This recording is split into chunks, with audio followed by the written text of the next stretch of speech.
السلام علیکم ورحمۃ اللہ وبرکاتہ۔ ان الحمد للہ نحمدہ ونستعینہ ونستغفرہ ونعوذ باللہ من شرور انفسنا ومن سیئات اعمالنا،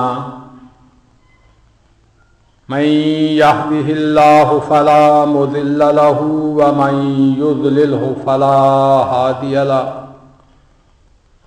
أشهد أن لا إله إلا الله وأشهد أن محمدا عبده ورسوله۔ يا أيها الذين آمنوا اتقوا الله حق تقاته ولا تموتن إلا وأنتم مسلمون۔ يا أيها الناس اتقوا ربكم الذي خلقكم من نفس واحدة وخلق منها زوجها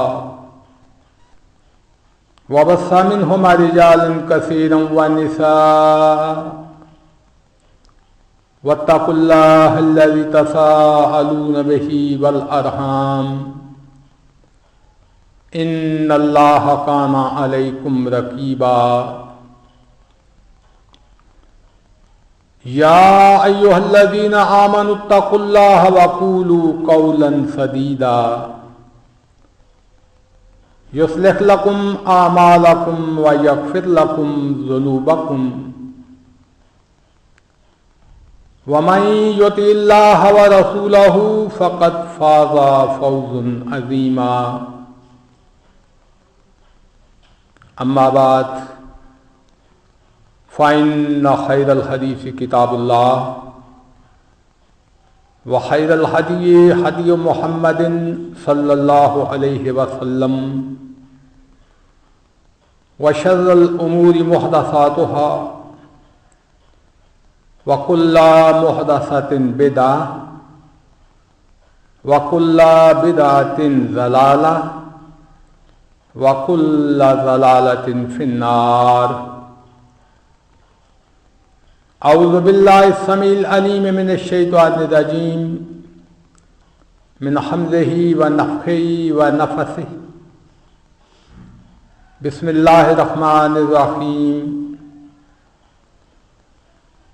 قال اللہ تبارک و تعالی فی القرآن المجید والفرقان الحمید، وَمَن يُشَاقِقِ الرَّسُولَ مِن بَعْدِ مَا تَبَيَّنَ لَهُ الْهُدَى وَيَتَّبِعْ غَيْرَ سَبِيلِ الْمُؤْمِنِينَ نُوَلِّهِ مَا تَوَلَّى وَنُصْلِهِ جَهَنَّمَ وَسَاءَتْ مَصِيرًا۔ إِنَّ اللَّهَ وَمَلَائِكَتَهُ يُصَلُّونَ عَلَى النَّبِيِّ یا ایھا الذین آمنوا صلوا علیہ وسلموا تسلیما۔ اللہم صل علی محمد وعلی آل محمد کما صلیت علی ابراہیم وعلی آل ابراہیم انک حمید مجید۔ اللہم بارک علی محمد وعلی آل محمد کما بارکت علی ابراہیم وعلی آل ابراہیم انک حمید مجید۔ رب اشرح لی صدری ویسر لی امری واحلل عقدۃ من لسانی یفقہوا قولی۔ معزز سامعین کرام، سب سے بہترین بات اللہ کی کتاب ہے، اور سب سے بہترین ہادی، سب سے بہترین راہبر و رہنما، سب سے بہترین ناصح امام الانبیاء رحمۃ للعالمین جناب محمد رسول اللہ صلی اللہ علیہ وسلم ہیں۔ اور دین کے اندر ہر وہ نیا کام جو بغیر کسی پچھلی مثال کے کیا جائے اور کتاب و سنت سے اس کے اوپر کوئی دلیل موجود نہ ہو وہ بدعت ہے۔ ہر بدعت گمراہی ہے اور گمراہی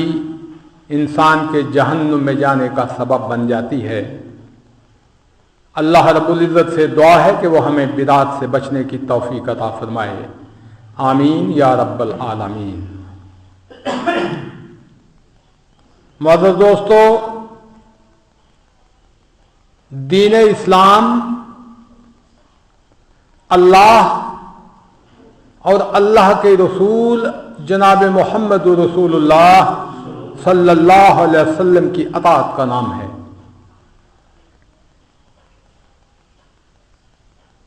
اللہ رب العزت نے انبیاء کو اس لیے بھیجا کہ اللہ کے اذن سے ان کی اطاعت کی جائے۔ وہ جس کام کے کرنے کا حکم دیں اسے کیا جائے اور جس کام کے کرنے سے روک دیں اس سے رک جایا جائے۔ یہ مقام ہے انبیاء علیہ الصلوۃ والسلام کا۔ اور قرآن حکیم کے اندر اللہ رب العزت نے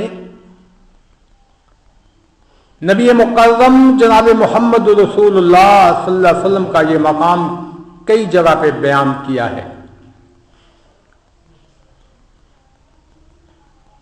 اللہ رب العزت نے قرآن کے اندر فرمایا وما آتاکم الرسول فخذوہ وما نہاکم عنہ فانتہوا واتقوا اللہ ان اللہ شدید العقاب۔ نبی صلی اللہ علیہ وسلم جو حکم دیں، جو کچھ تمہیں عطا کریں اسے لے لو، اور جس کام کے کرنے سے وہ تمہیں روک دیں اس سے رک جاؤ۔ اور دیکھو اگر تم نے ایسا نہ کیا، نبی کے حکم کو نہ مانا، نبی نے جس کام کے کرنے سے روک دیا تم نہ رکے، تو پھر ڈرو اللہ سے، اللہ کی پکڑ بڑی شدید ہے۔ یہ مقام نبوت ہے میرے دوستو۔ اور اللہ رب العزت نے بڑے واضح انداز کے اندر اس بات کو بھی بیان کیا ہے من یطع الرسول فقد اطاع اللہ، کہ جس نے نبی کی بات مانی گویا اس نے اللہ کی بات مانی۔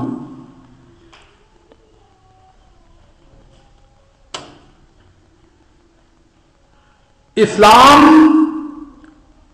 اللہ اور اس کے رسول کی بات کو ماننے کا نام ہے، اور جس چیز سے اللہ اور اس کے رسول منع فرما دیں اس سے رک جانا، یہ اسلام ہے۔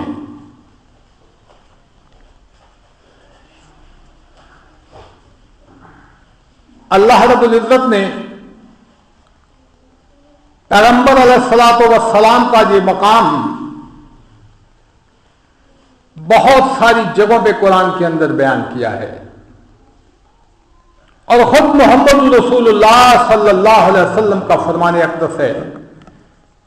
صحیح بخاری کے اندر روایات آتی ہے، نبی صلی اللہ علیہ وسلم نے فرمایا کہ جو حکم میں تمہیں دوں اس پہ عمل کرو، اور جس کام سے میں تمہیں روک دوں اس سے رک جاؤ، اور جس بات کے اوپر میں خاموشی اختیار کروں تم بھی خاموشی اختیار کرو۔ پتہ چلا کہ جب اللہ کے نبی صلی اللہ علیہ وسلم کسی کام کے کرنے کا حکم دے ماننا فرض ہو جاتا ہے، اور جب کسی کام سے آپ روک دیں رک جانا فرض ہو جاتا ہے۔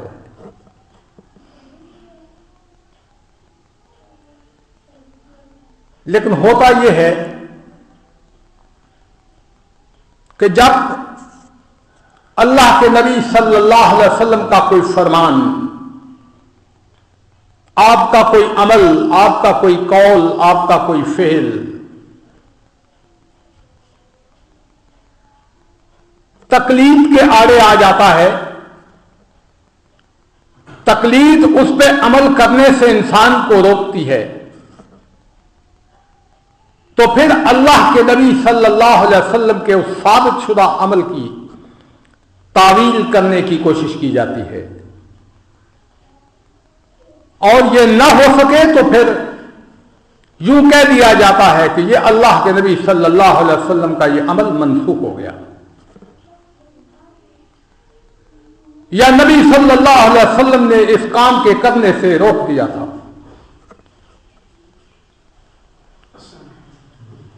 اب آئیے، اگر اللہ کے نبی صلی اللہ علیہ وسلم کسی انسان کو کوئی عمل کرنے سے روک دیں تو قرآن اس کے بارے میں کیا کہتا ہے؟ قرآن یہ کہتا ہے وَمَن يُشَاقِقِ الرَّسُولَ مِن بَعْدِ مَا تَبَيَّنَ لَهُ الْهُدَىٰ وَيَتَّبِعْ غَيْرَ سَبِيلِ الْمُؤْمِنِينَ نُوَلِّهِ مَا تَوَلَّىٰ وَنُصْلِهِ جَهَنَّمَ وَسَاءَتْ مَصِيرًا، کہ جو شخص بات کے واضح ہو جانے کے بعد محمد رسول اللہ صلی اللہ علیہ وسلم کی مخالفت کرے، اللہ کے نبی نے ایک کام کرنے کا حکم دیا، بندہ وہ کام نہ کرے، نبی صلی اللہ علیہ وسلم نے ایک کام کرنے سے روک دیا، بندہ اس کام سے رکے نہ، تو قرآن کہتا ہے کہ وہ لوگ کہ جو بات کے واضح ہو جانے کے بعد محمد رسول اللہ صلی اللہ علیہ وسلم کی مخالفت کرتے ہیں، وہ مومنین کے راستے پہ نہیں چل رہے، وہ غیر مومنوں کے راستے پہ چلتے ہیں، ان کو مومن نہیں کہا جا سکتا۔ جو محمد رسول اللہ صلی اللہ علیہ وسلم کے روکنے سے نہ رکیں ان کو مومن نہیں کہا جا سکتا، وہ غیر مومنوں کے راستے پہ چل رہے ہیں، اور اللہ فرماتا ہے پھر ہم انہیں ادھر ہی دھکا دے دیتے ہیں جدھر وہ جانا چاہتے ہیں، اور آخرت کے اندر ہم انہیں جہنم کے اندر ڈال دیں گے۔ وَمَن يُشَاقِقِ الرَّسُولَ مِن بَعْدِ مَا تَبَيَّنَ لَهُ الْهُدَىٰ وَيَتَّبِعْ غَيْرَ سَبِيلِ الْمُؤْمِنِينَ نُوَلِّهِ مَا تَوَلَّىٰ وَنُصْلِهِ جَهَنَّمَ وَسَاءَتْ مَصِيرًا، کہ جب محمد رسول اللہ صلی اللہ علیہ وسلم کسی کام کے کرنے سے روک دے، رک جانا فرض ہو جاتا ہے، پھر کسی کی مرضی نہیں چلتی، کسی کی مرضی، کسی کی خواہش پھر نہیں چلتی، بلکہ رک جانا فرض ہے۔ اور بے شمار نبی صلی اللہ علیہ وسلم کی وہ صحیح سنتیں کہ جب کوئی چارہ نہیں چلتا، عمل کرنے کا دل نہیں مانتا، تقلید سنت کے آڑے آتی ہے، تو یوں کہہ دیا جاتا ہے کہ یہ اللہ کے نبی صلی اللہ علیہ وسلم نے اس کام کے کرنے سے روک دیا تھا، منع کر دیا تھا، اور یہ سوچنے کی زحمت گوارا نہیں کرتے کہ جس کام کے کرنے سے اللہ کے نبی منع کر دیں، جو شخص وہ کام پھر بھی کرے باوجود اس کے کہ نبی نے منع کر دیا، نہ تو وہ امام ہو سکتا ہے، نہ وہ پیر ہو سکتا ہے، نہ وہ ولی ہو سکتا ہے۔ اس بات کو سوچنے کی زحمت گوارا نہیں کی جاتی، محض تقلید کو زندہ رکھنے کے لیے، نبی کی سنت کی مخالفت کے لیے یہ کہہ دیا جاتا ہے۔ اور مثال کے طور پہ رکوع کے اندر جاتے ہوئے، رکوع سے سر اٹھاتے ہوئے رفع الیدین کرنا، یہ نبی صلی اللہ علیہ وسلم کی سنت ہے۔ اب کہا یہ جاتا ہے کہ محمد رسول اللہ صلی اللہ علیہ وسلم نے اس پہ عمل کرنے سے روک دیا تھا، اور پھر کچھ غیر صحیح غیر ثابت شدہ روایات بھی اس ضمن میں پیش کی جاتی ہیں۔ سوال یہ ہے کہ اگر محمد رسول اللہ صلی اللہ علیہ وسلم نے اس کام کے کرنے سے روک دیا تھا تو وہ جو لوگ رکے نہیں ان کے بارے میں کیا فتویٰ لگاؤ گے؟ اور جب ہم کتب احادیث کا مطالعہ کرتے ہیں تو ہم دیکھتے ہیں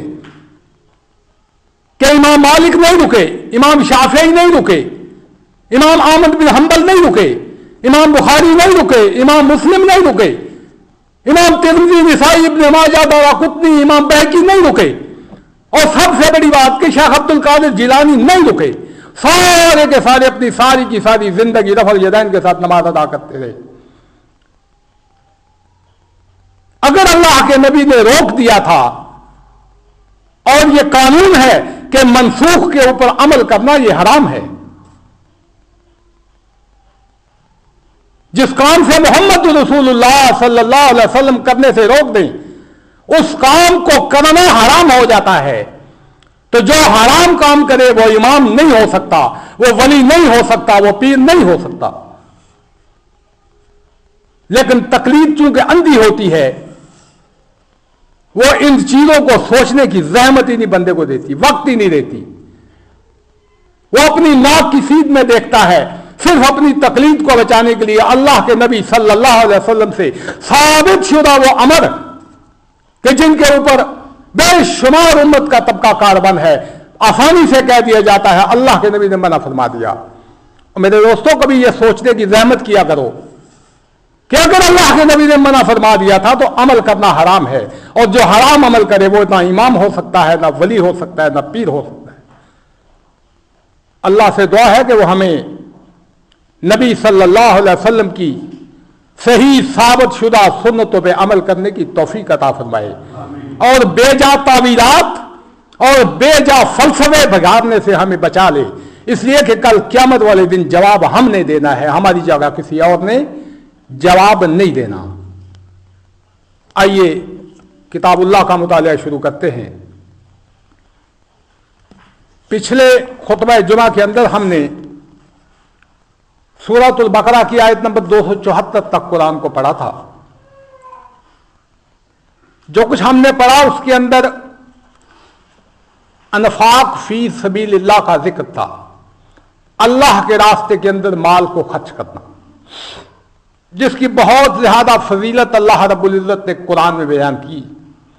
کہ جو لوگ اپنا مال اللہ کے راستے میں سرًا و علانیہ چھپا کے یا سامنے کر کے خرچ کرتے ہیں، ان کا اجر اللہ کے پاس ہے، لا خوف علیہم ولا ہم یحزنون، انہیں نہ تو کوئی خوف ہوگا نہ کوئی غم ہوگا۔ اس کے بعد ایک اہم مسئلے کے اوپر اللہ رب العزت مومنوں کی توجہ مبذول فرما رہے ہیں، اور وہ موضوع ہے سود کا موضوع۔ قرآن نے کہا الذین یأکلون الربا لا یقومون الا کما یقوم الذی یتخبطہ الشیطان من المس ذلک بأنہم قالوا انما البیع مثل الربا وأحل اللہ البیع وحرم الربا فمن جاءہ موعظۃ من ربہ فانتہى فلہ ما سلف وامرہ الی اللہ ومن عاد فاولئک اصحاب النار هم فیہا خالدون۔ اللہ نے فرمایا کہ سود خور لوگ نہ کھڑے ہوں گے مگر اس طرح کہ جس طرح وہ کھڑا ہوتا ہے جسے شیطان چھو کر خپتی بنا دے، یعنی سود کھانے والے لوگوں کی کیفیت یہ ہوگی کہ جیسے انہیں شیطان نے چھو لیا ہے، جیسے کسی جن نے ان کو پکڑ لیا ہے، یہ ان کی کیفیت ہوگی جو سود کھاتے ہیں۔ اور یہ اس لیے ہوگا کہ یہ کہا کرتے تھے کہ تجارت بھی تو سود ہی کی طرح ہے، حالانکہ اللہ نے تجارت کو حلال کیا ہے اور سود کو حرام کیا ہے۔ اور جو شخص اپنے پاس آئی ہوئی اللہ کی نصیحت سن کر رک گیا، اس کے لیے وہ ہے جو وہ کر گزرا اور اس کا معاملہ اللہ کی طرف ہے، اور جس نے پھر بھی کیا وہ جہنمی ہے۔ ایسے لوگ ہمیشہ اسی جہنم کے اندر رہیں گے۔ اس آیت کریمہ کے اندر اللہ رب العزت نے سود کو حرام قرار دیا۔ سود کیا ہوتا ہے ذرا اس پہ توجہ کیجیے۔ اور جب یہ آیات نازل ہو رہی تھی اس وقت کون سی شکل سود کی رائج تھی زمانے کے اندر؟ سود یہ تھا کہ کسی انسان سے دوسرا انسان یہ کہہ کے کہ مجھے کچھ رقم دے دو، میں اتنے عرصے کے بعد تمہیں واپس کروں گا، کچھ مہلت اس سے لیتا تھا، اور دینے والا یہ شرط لگا دیتا تھا کہ ٹھیک ہے تم یہ رقم لے لو، لیکن جب یہ تم واپس کرو گے تو اس کے اوپر اتنا مزید پیسہ واپس کرو گے۔ اگر تم 100 روپے لے رہے ہو تو تمہیں وہ مدت ختم ہونے کے بعد 140 روپیہ واپس دینا پڑے گا۔ یہ تھا وہ سود کہ جو نبی صلی اللہ علیہ وسلم کے زمانے میں جب یہ قرآن نازل ہو رہا تھا تو یہ جو شکل رائج تھی، وہ سود چاہے انسان کے ذاتی خرچ کے لیے ہو یا تجارتی بنیادوں کے اوپر ہو، اس کے لیے مہلت دی جاتی تھی، وقت لیا جاتا تھا۔ تو پتہ چلا کہ جو پیسہ فالتو وہ لیا کرتے تھے، اصل سے زائد جو واپس دیا جاتا تھا وہ وقت کی قیمت ہوا کرتی تھی۔ وہ کس چیز کی قیمت تھی؟ وقت کی قیمت تھی۔ یعنی ایک بندے نے آج کسی سے 100 روپیہ ادھار لیا اور کہا کہ میں سال کے بعد واپس کروں گا، تو دینے والے نے یہ شرط لگا دی کہ سال کے بعد تو نے 140 واپس کرنا ہے، تو وہ 40 روپے جو اس نے واپس کیے ہیں ایکسٹرا، وہ کس چیز کے تھے؟ جو 1 سال کا اس نے وقت لیا اس سے۔ پتہ چلا وقت کی قیمت ہی دراصل سود ہے۔ وقت کی قیمت ہی دراصل وہ سود ہے جو آج بھی آپ بینک سے پیسہ لیتے ہیں، قرض لیتے ہیں، وہ آپ کو ایک معینہ مدت تک وہ کہتا ہے کہ اس کے بعد اس پہ اتنے % آپ کو منافع دینا پڑے گا، سود دینا پڑے گا، انٹرسٹ دینا پڑے گا۔ یہ ساری کی ساری شکلیں یہ سود ہی کے زمرے میں آتی ہیں۔ یا مثال کے طور پہ کوئی چیز آپ کسی سے خریدتے ہیں، گاڑی خریدتے ہیں، بائک خریدتے ہیں، سائیکل خریدتے ہیں، مشین خریدتے ہیں، فریج خریدتے ہیں، اور اس کی اصل قیمت سے زائد آپ دیتے ہیں قسطوں کے اندر۔ اصل قیمت ہے مثال کے طور پہ 50,000، آپ کے ساتھ اس کی بات طے ہوتی ہے 60,000 کے اوپر۔ اب وہ 50,000 سے بڑھ کے جو 60,000 ہوا، 10,000 کا جو ایکسٹرا آپ دیں گے، وہ کس چیز کی قیمت ہوگی؟ جو وقت آپ نے اس سے لیا کہ میں اتنے وقت کے اندر اس پیسے کو واپس کروں گا، ہر مہینے اتنی میں قسط جمع کراؤں گا اس کی، اور وہ جو وقت آپ نے اس سے لیا وہ 10,000 اس وقت کی چونکہ قیمت ہے، اس لیے وہ سود کے زمرے میں آتی ہے۔ تو اللہ نے فرمایا کہ وہ لوگ جو سود کھانے والے ہیں ان کی کیفیت یہ ہوگی جیسے شیطان نے ان کو چھو کے پاگل کر دیا ہے۔ وہ خپتی ہوں گے اس وقت، اس لیے کہ وہ یہ کہتے تھے کہ سود بھی تو تجارت ہی کی طرح ہے، تجارت میں بھی ہم مال لگاتے ہیں، فائدہ ہوتا ہے، سود کے اندر بھی ہم پیسہ انویسٹ کرتے ہیں، فائدہ ہوتا ہے، یہ فکس ڈپازٹ بھی تو یہ بھی کاروبار ہی تو ہے۔ تو اللہ نے فرمایا کہ ان کی جو آخری ٹھکانہ ہوگا وہ جہنم ہے، اور وہ ہمیشہ ہمیشہ اسی جہنم کے اندر رہیں گے۔ پھر فرمایا یمحق اللہ الربا ویربی الصدقات واللہ لا یحب کل کفار اثیم۔ اللہ سود کو مٹاتا ہے اور صدقے اور خیرات کو بڑھاتا ہے، اور اللہ کسی ناشکرے اور گناہگار کو اپنا دوست نہیں بناتا۔ لوگ یہ کہا کرتے تھے، آج بھی کہتے ہیں کہ یہ تو کاروبار ہے،